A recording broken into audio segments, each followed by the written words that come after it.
Good evening, everyone. I'm Kamen. Brandon Allen and Dak Prescott are the two active SEC leaders in passing yards and starts, and they sure played like it tonight as the Hogs hosting Mississippi State. Here come the Razorbacks as they were involved in another shootout. Pick things up in the second quarter. 17-14 Bulldogs, and Dak Prescott to Fred Brown in the end zone for the touchdown. The Bulldogs led 31-21 at the half, but here come the Hogs. Brandon Allen on the play-action rollout, and he finds an open Jeremy Sprinkle for the touchdown. A huge day for BA and the tight ends. Next drive, another play action. Allen rolls out, a defender in his face, and he delivers a beautiful bomb to Hunter Henry for the touchdown. If that's not a deal for dime, I don't know what is. Wow. 35-31 Hogs. Next drive, Allen this time with an absolute bullet in between two defenders to Henry for another touchdown. Take another look. Great catch, great pass. I have no idea how he fit that in there.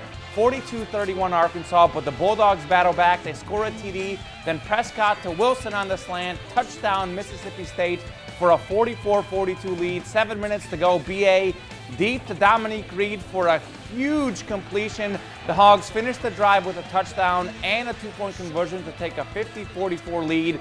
3 minutes left now, same score, and Prescott with pressure in his face delivers another touchdown pass, and Mississippi State takes a 51-50 lead. The Hogs get the ball in the red zone, but run the ball 3 straight times. 45 seconds to go. Cole Headland on for the potential game-winning 29-yard field goal, but it's blocked. Wow, take another look. Amazing play by Mississippi State right here. The Hogs lose the heartbreaker 51-50 to go to 6-5 on the season and 4-3 in the SEC. Checking out the stats, Brandon Allen had 406 passing yards and a school record, 7 touchdown passes, and also now has the program record with 63 career TD passes. 2 scores went to Hunter Henry, who also had 129 yards, but Dak Prescott had 554 total yards and 7 total touchdowns for Mississippi State.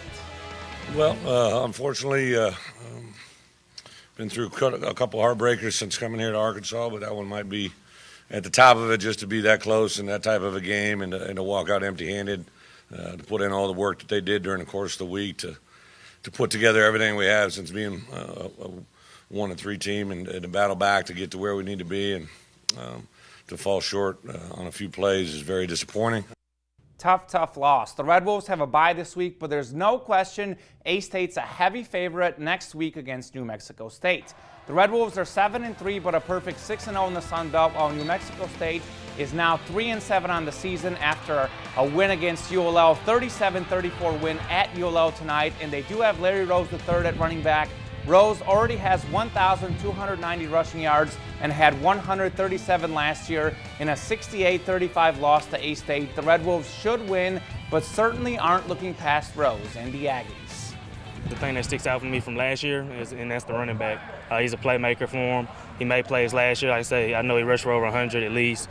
So trying to contain him is what our focus will be on the D-line, and obviously getting after the quarterback.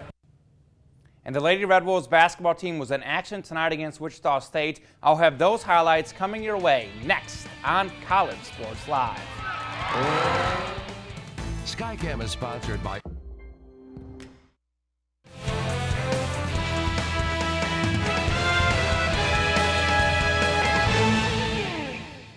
Welcome back, everyone. The Lady Red Wolves basketball team has started the season with back-to-back road wins, as tonight the Red Wolves return to the Convo for the home opener against Wichita State. Here comes Drea Gamble, the back-to-back Sun Belt Player of the Year. Gamble would start fast. Here she is, down low for 2, and the foul. Boy, she can hoop. Gamble did it all the first half. How about this nice look down low to Amanda Lawson with the spin and the friendly roll for 2 more. Coach Boyer talking to Jessica Flannery right here. He would be pleased with her effort tonight. Here's a Brittany Gill steal off the Gamble, and Drea finds Flannery for another lay-in.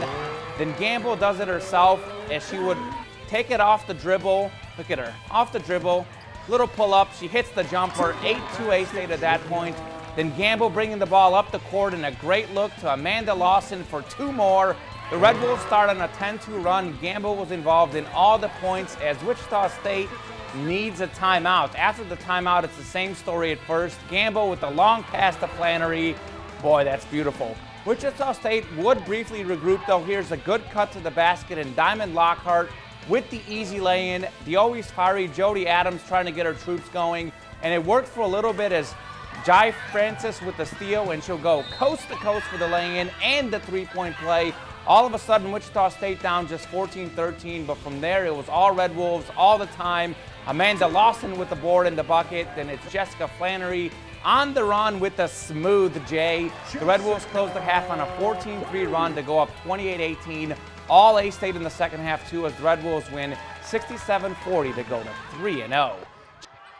Strea Gamble scored 12 points and dished out 7 assists. Jessica Flannery had a game-high 14 points, while Amanda Lawson added 12 points. A-State's defense forced 24 turnovers in the win. Extremely pleased with the defensive effort, and you know, when you look at Wichita State, it's a team that they lost a lot last year, and they're young, still talented but young. But there was, you know, a few key things that we talked about defensively that we wanted to try to do today, and our players did a really good job of it, of executing that defensively. To say it's been an emotional week for the men's team is an understatement. On Monday, John Brady announced he will resign following the end of the season. And then on Wednesday, the Red Wolves suffered a heartbreaking 76-75 loss to Savannah State in John Brady's first game since his announcement. But the 1-2 Red Wolves get back on the Convo Court tomorrow at 2:35 p.m. as the Red Wolves will host Jackson State. The Tigers have lost to Baylor and Oregon, but did beat Southern Miss. Sunday's important against Jackson State, and you know, on the surface you can say, well, Jackson State, that's a team we ought to win, we ought to beat. But I just saw in the SWAC, Southern Baton Rouge beat Mississippi State and just beat Tulane last night or night before last, and now here we come playing a Jackson State team who went on the road and beat Southern Miss in Hattiesburg by 18 the other day. So it's going to be a challenge. And more Red Wolves sports coming your way as the A-State volleyball team took on rival UALR in the Sun Belt Tournament semifinals. Highlights next on College Sports Live.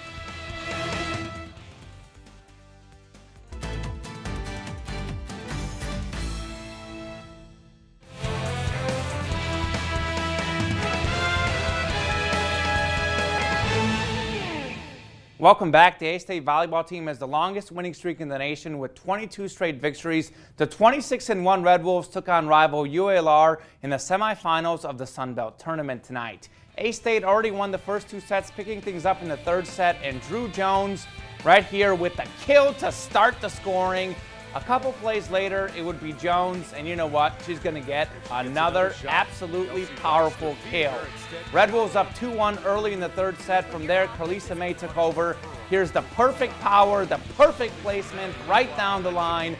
The freshman sensation gives A-State a 5-4 lead.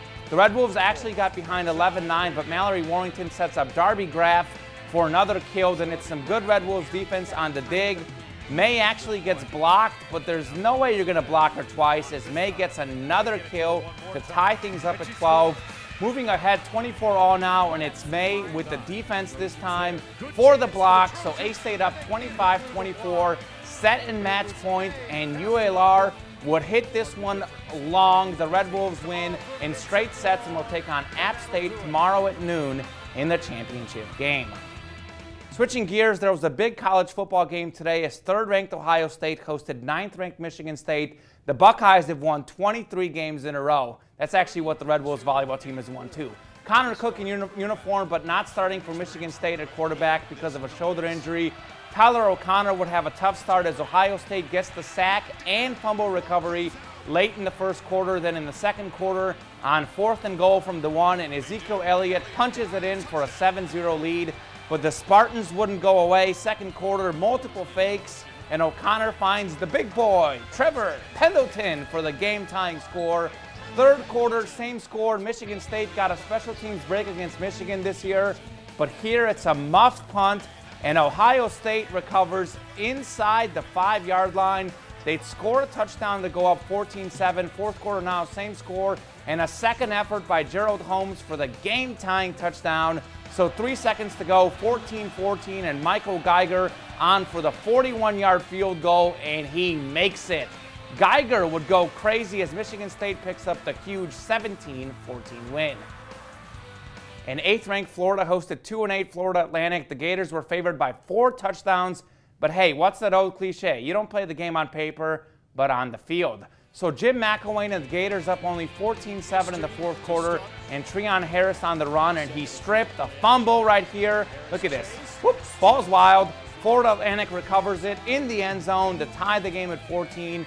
We would head to overtime, same score, and Harris throws out and throws the other way and finds Jake McGee. He gets by 2 defenders right here for a 20-14 lead, but the Gators missed the PAT, so Florida Atlantic could win with the TD and PAT, but 4th and goal, an incomplete pass.